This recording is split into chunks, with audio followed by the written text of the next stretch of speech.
मिलेगा। तो नसीब हुआ। वेदी में किसी को शक तो नहीं हुआ ना? क्या कोई आएगा तो नहीं? ये जगह महफूज तो है ना? दिल्ली के सिस्टम में कोई नहीं आता। कोई बात करे ना मुझसे। कुछ बचा ही नहीं कहने को। आप भूल क्यों नहीं जाते? उसमें आपका कोई कसूर नहीं था। अपनी तबीयत खराब करेंगे बस।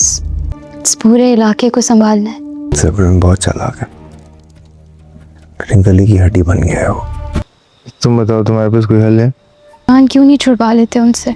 नाज़रीन, जंजीर ड्रामा नेक्स्ट एपिसोड में दिखाया जा रहा है कि सोराब लाला शेरिन को अपने कमरे में बुलाता है और उसको कहता है कि रात को तुमने मुझसे मिलने आना पड़ेगा। तो इसके बाद शेरिन सुबह के टाइम उठकर अच्छे से तैयार होती है और नए कपड़े पहनती है और इस तरह से वो मेकअप करती है। तो रात का जब वक्त हो जाता है तो वो शाम के कमरे में जाती है। वहाँ शेरिन जब कमरे में इंटर होती है तो सोराब कहता है कि कुंडी लगा लेना, पिछली बार भी बानो की तरह कोई आ जाए। तो शेरिन कुंडी लगा लेती है। इस तरह से शेरिन तो शाम के पास आकर बैठ जाती है। शेरिन उसको कहती है कि कोई बात करे, आपसे बात करने के लिए मैं तरस गई हूँ। तो सोराब कहता है कि मैं बात करने के लिए अब कुछ भी नहीं बचा। शेरिन जवाब देती है कि उस हादसे में आपका कोई कसूर नहीं था, वो तो एक हादसा ही था, आपने जानबूझकर कुछ भी नहीं किया। इसके बाद सोराब कहता है कि सरबुलंद से मैं बहुत ज्यादा तंग आ गया हूँ और वो मेरी गली का हड्डी बन गया है। शेरिन उसको मशवरा देती है कि जिस तरह से आपने शेर दिल लाला से जान छुड़ाई है, इसी तरह सरबुलंद से भी जान छुड़ा दे। तो सोराब जवाब में कहता है कि आप सोच लो शेरिन, ये काम बहुत ज्यादा मुश्किल है,